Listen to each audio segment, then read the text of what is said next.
Welcome back to Mission Impossible Mondays, where I review a Mission Impossible movie every Monday, leading up to the release of the new movie. This week we got Mission Impossible 4, aka Ghost Protocol. Quick note, it's called Ghost Protocol because the IMF initiates Ghost Protocol, which is disbanding the entire IMF team, because of the fact that in the very beginning of the movie, the Kremlin gets bombed, and then the IMF team gets framed, which in this case would be the US.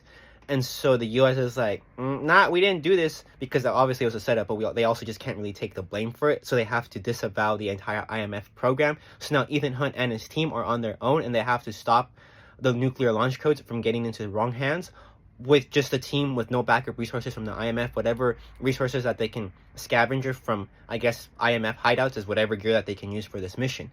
Also, quick note, during the Kremlin scene, Benji and Ethan Hunt are in this hallway, but they expand this screen that mirrors what's behind them so that they can just stealthily approach the front counter, which I thought was really cool.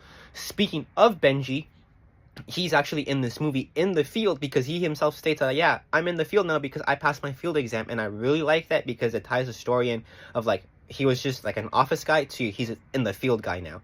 Also, speaking of tying things back together, from the previous movie, we learned that Ethan Hunt is no longer with his wife because he had to fake her own death so that she could be safe, because apparently being an IMF agent isn't necessarily the safest line of work. So there's that.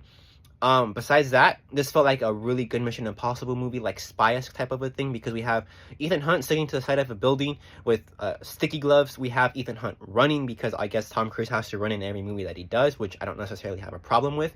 We also have Ethan Hunt, falling from a car elevator to cushion the blow with the car airbag, because the briefcase is at the very bottom of the car, the first floor car elevator thingy. And so he has to cover that distance, because he has to stop the nuclear missile from detonating, because they couldn't stop the nuclear launch codes from getting out of hand, because they realized that the guy that's going to verify the launch codes is going to be with the guy that's purchasing the launch codes. So they had to copy the launch codes, then stop the launch codes from, escaping a perimeter. That didn't go according to plan, and then they had to stop the missile from detonating, and they did it so at the very last second, which is obviously awesome. They saved the day.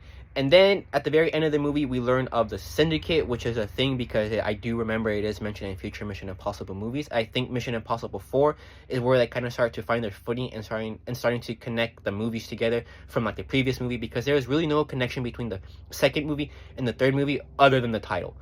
But yeah, definitely really enjoyed this movie. Tune back in for Mission Impossible 5 next week.